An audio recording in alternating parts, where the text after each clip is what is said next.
हर हर महादेव. जय माता लक्ष्मी. मित्रांनो थांबा, जर तुम्ही हा व्हिडिओ 30 सेकंद न पाहता पुढे ढकलला तर कदाचित तुमच्या आयुष्यातील सर्वात मोठी गोष्ट तुम्ही गमावून बसताल. 28 ऑगस्टचा हा दिवस फक्त एक साधा सण नाही, तर या दिवशी घडणारी एक भयानक खगोलीय घटना तुमच्या कुटुंबावर मोठं संकट आणणार की नशिबाचे बंद दरवाजे उघडणार. एकीकडे भद्रकाळाची भीती, दुसरीकडे चंद्रग्रहणाचा भयंकर सावट आणि सर्वात मोठा प्रश्न, या दिवशी नकळत केलेली एक चूक, लहानशी चूक तुमच्या भावाच्या आयुष्यावर भारी पडू शकते का? शास्त्रामध्ये लपलेले ते 2 गुप्त उपाय कोणते, जे तुमचे बंद नशीब उघडू शकतात? आणि नक्की कोणत्या 6 नशीबवान राशींची लॉटरी लागणार आहे? सत्य काय आहे आणि अफवा काय आहे हे जाणून घेतल्याशिवाय आजचा हा व्हिडिओ बंद करण्याची चूक अजिबात करू नका. व्हिडिओ शेवटपर्यंत नक्की पहा, कारण अर्धवट ज्ञान नेहमीच धोकादायक ठरतं. हे लक्ष्मी माता हा व्हिडिओ आवडणाऱ्या आणि शेअर करणाऱ्या प्रत्येक भक्ताच्या घरात धनधान्याची आणि सुखाची उधळण होऊ दे. मित्रांनो सावधान, यंदाच्या रक्षाबंधनाचा सण अजिबात हलक्यात घेऊ नका. 28 ऑगस्टचा हा दिवस अनेक दृष्टीने अत्यंत महत्त्वपूर्ण ठरणार आहे. एकीकडे रक्षाबंधनाची पवित्र पौर्णिमा आहे, तर दुसरीकडे भद्र आणि चंद्रग्रहणाची सावली लोकांच्या मनात भीती निर्माण करत आहे. अशा वेळी भावाच्या मनगटावर राखी बांधणे खरोखरच सुरक्षित आहे का? चुकून चुकीच्या वेळेत राखी बांधल्यास भावावर एखादे संकट तर येणार नाही ना? चंद्रग्रहणाचा या सणावर काही वाईट प्रभाव पडेल का? आणि सर्वात महत्त्वाचा प्रश्न म्हणजे नक्की कोणत्या शुभ मुहूर्तावर राखी बांधल्याने दोन्ही भाऊ बहिणीवर ईश्वराची कृपा राहील?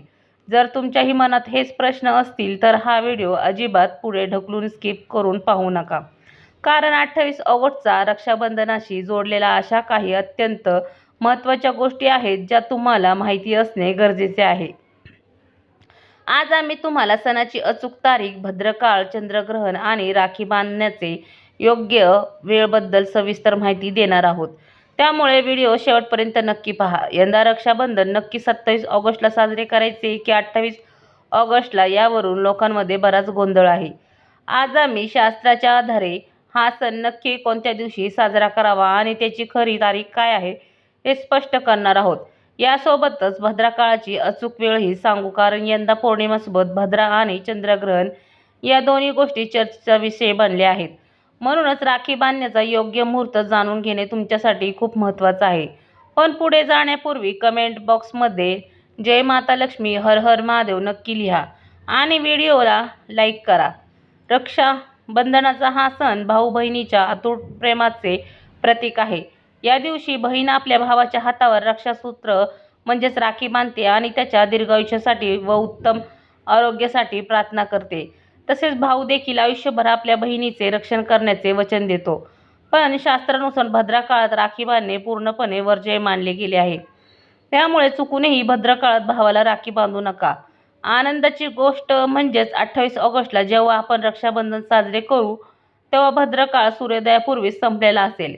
याचा अर्थ असा की राखी बांधताना भद्रेचे कोणतेही सावट किंवा भय राहणार नाही. तरी शुभ मुहूर्त पाळणे अत्यंत आवश्यक आहे. पौराणिक कथांनुसार भद्रेला शुभ कामांमध्ये अडथळा आणणारी शक्ती मानले जाते. याच कारणामुळे रक्षाबंधनासारख्या पवित्र सणाला भद्रकाळ टाळण्याची परंपरा आहे. धार्मिक मान्यतानुसार भद्रा ही शनिदेवाची बहीण मानली जाते, म्हणून भद्रकाळात कोणतेही शुभ कार्य करणे टाळावे. त्यामुळे तुम्ही भद्रकाळात रक्षाबंधन साजरे करू नका. परंतु 28 ऑगस्टच्या सकाळी राखी बांधताना भद्रा समाप्त झालेली असेल, त्यामुळे घाबरण्याचे काहीही कारण नाही. रक्षाबंधनाच्या दिवशी बहिणीने भावाला राखी बांधण्यापूर्वी काय काळजी घ्यावी? या दिवशी दोघांनीही स्नान करून शक्यतो नवीन वस्त्रे परिधान करावीत. मात्र लक्षात ठेवा, अशा शुभ प्रसंगी काळ्या रंगाचे कपडे घालणे टाळावे. कपडे परिधान केल्यानंतर एकत्र मिळून देवाची पूजा करावी. पूजा करण्यापूर्वी पूजेचे ताट व्यवस्थित सजवून घ्या.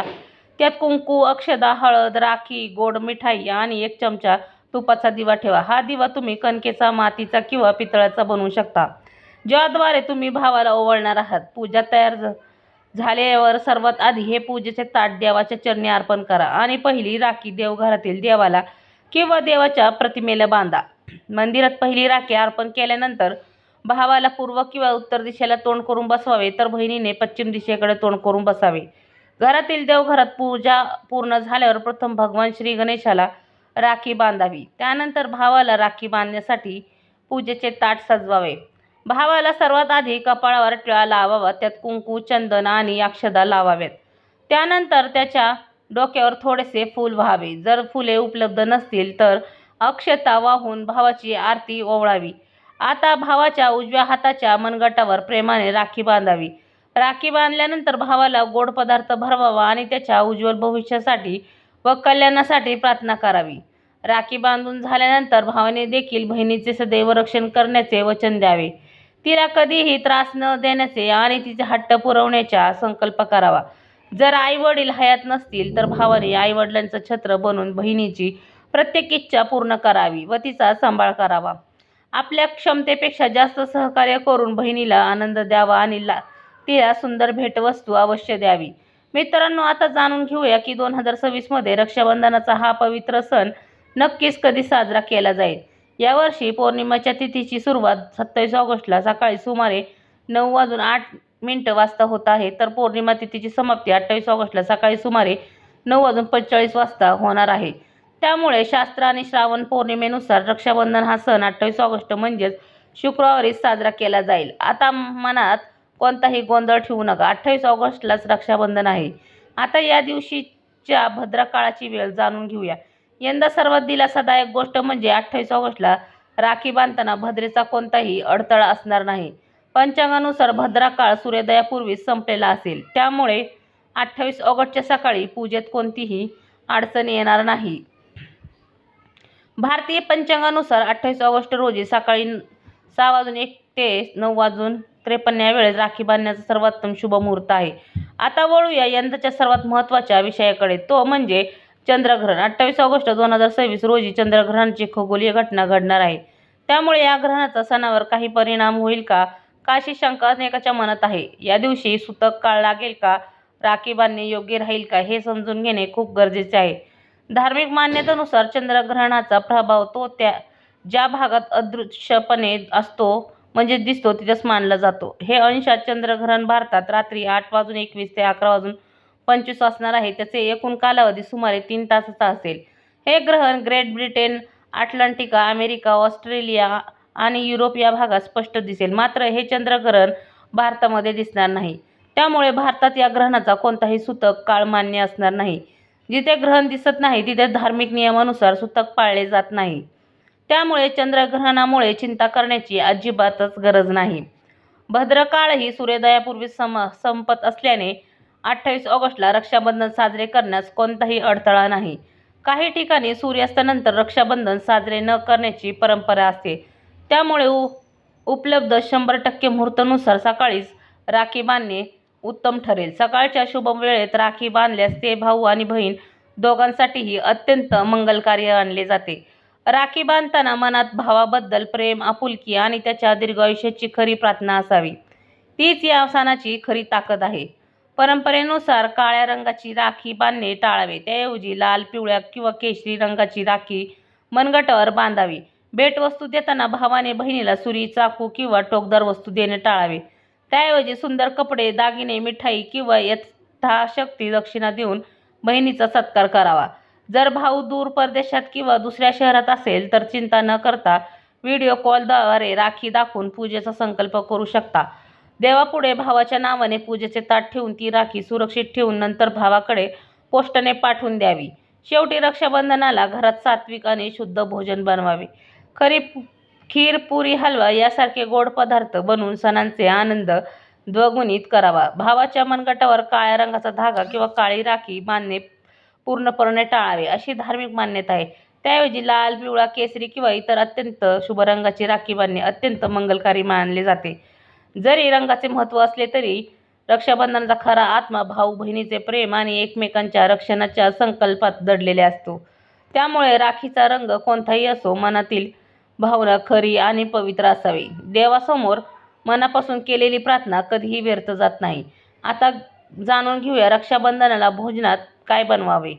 रक्षाबंधनाला घरात शुद्ध आणि सात्विक अन्न शिजवणे अत्यंत शुभ मानले जाते. हा कौटुंबिक आनंद आणि प्रेमाचा सण असल्याने या दिवशी मांसाहार, मद्य किंवा तामसिक पदार्थांचे सेवन पूर्णपणे टाळावे. जेवणात खीर, मऊ पुऱ्या, शिरा, गोड शेवया किंवा एखादा छान गोड पदार्थ नक्की बनवावा. घरात काहीतरी गोड अन्न बनवणे शुभ असते, कारण गोड पदार्थ नात्यातील प्रेम आणि आनंद वाढवण्याचे प्रतीक मानले जाते. रक्षाबंधनाच्या दिवशी सर्वांचे तोंड गोड करण्याची परंपरा आनंद आणि प्रेमाचे प्रतीक मानली जाते. या शुभ प्रसंगी तुम्ही बटाट्याची रस्सा भाजी, फ्लावरची भाजी, मटर पुलाव, पनीर पुलाव आणि काकडीचे रायते यांसारखे चविष्ट पदार्थ बनवू शकता. या दिवशी घरी सात्विक आणि पक्का स्वयंपाक नक्की करावा. सणाच्या दिवशी घरातील सर्वांनी एकत्र बसून जेवावे. सर्वात आधी अन्नाचा नैवेद्य देवाला दाखवावा आणि त्यानंतरच भाऊ बहिणींनी प्रसाद ग्रहण करावे.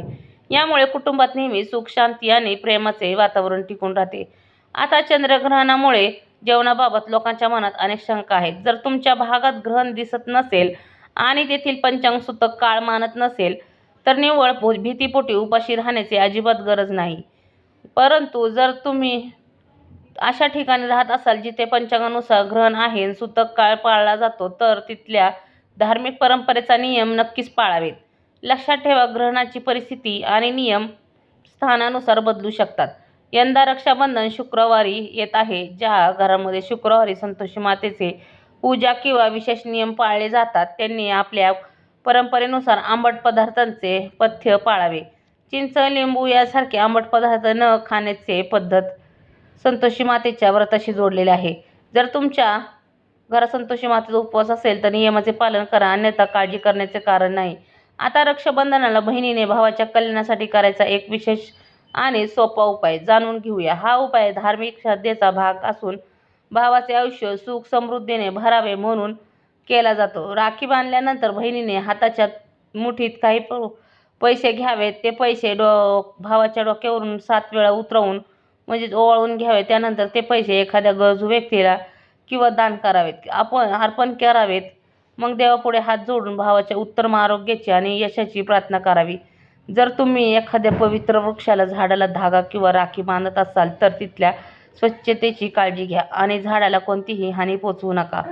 वृक्षाला टिळा लावून गोड नैवेद्य अर्पण करावा. यामुळे मनात सकारात्मकता येते आणि नात्यामधील प्रेम व श्रद्धा वाढते. का खरी श्रद्धा आणि सत्कार्य हीच कोणत्याही सणाची खरी सुंदरता असते. आता जाणून घेऊया की रक्षाबंधनाला माहेरून सासरी जाताना मुलींनी कोणत्या गोष्टी आणू नयेत. शास्त्रानुसार काही वस्तू मुलींनी माहेरून सासरी आणल्यास त्याचा नकारात्मक प्रभाव पडू शकतो, अशी धार्मिक मान्यता आहे. प्रत्येक आई-वडिलांची इच्छा असते की आपल्या मुलीला उत्तम सासर आणि प्रेमळ पती मिळावा, पण नकळत झालेल्या काही चुकांमुळे जीवनात अडचणी येऊ शकतात. माहेरून निघताना मुलीला कधीही तिखट किंवा रोखलेली मिरची देऊ नये. यामुळे वैवाहिक जीवनात कटुता किंवा वाद निर्माण होऊ शकतात असे मानले जाते. तिच्या पाठीवर फळे किंवा सुकामेवा देणे खूप शुभ मानले जाते, पण मुलीला चुलीची वस्तू किंवा शेगडी देणे टाळावे, कारण यामुळे संसार वेगळा होण्याचे संकेत मानले जातात. त्याऐवजी घरातील इतर उपयुक्त वस्तू किंवा गोड पदार्थ द्यावेत. तसेच मुलीला कात्री, सुरी यांसारख्या टोकदार आणि धारदार वस्तू देण्याचे टाळावे.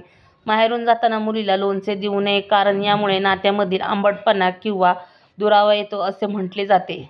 आता जाणून घेऊया अशा 6 भाग्यशाली राशीबद्दल ज्यांच्यावर लक्ष्मी देवीची विशेष कृपा होणार असून त्या रक्षाबंधनाला धनवान बनणार आहेत. या यादीतील पहिली राशी आहे कन्या रास. कन्या राशीच्या लोकांवर धनदेवता लक्ष्मी प्रसन्न राहणार आहे. त्यामुळे या शुभ वेळेचा पूर्ण लाभ नक्की घ्या. तुमच्या जुन्या अडचणी संपुष्टात येतील आणि कुटुंबात आनंदाचे वातावरण निर्माण होईल. आर्थिक परिस्थिती भक्कम होईल. व्यापाऱ्यांना व्यवसायात मोठा धनलाभ होईल आणि लक्ष्मी मातेची कृपा कायम राहील. चहूबाजूंनी पैशाचे नवीन मार्ग मोकळे होतील. या यादीतील दुसरी भाग्यशाली राशी आहे कुंभ. कुंभ राशीच्या जातकांवर लक्ष्मी मातेचा विशेष आशीर्वाद राहणार आहे, ज्यामुळे आर्थिक प्रगतीच्या अनेक संधी मिळतील. तुम्हाला नवीन वाहन खरेदीची योग्य आहेत आणि धनाशी संबंधित सर्व अडचणी दूर होतील. तुम्हाला सुख, समृद्धी आणि ऐश्वर्याची प्राप्ती होईल. येणारा काळ तुमच्यासाठी अत्यंत मंगलकारी ठरेल. तिसरी भाग्यशाली राशी आहे मेष राशी. मेष राशीवर लक्ष्मी मातेची कृपा खास राहिल्याने यंदाचं रक्षाबंधन तुमच्यासाठी खूप भाग्याचे ठरेल. तुम्हाला अनेक क्षेत्रात मोठे फायदे, यश मिळण्याचे संकेत आहेत.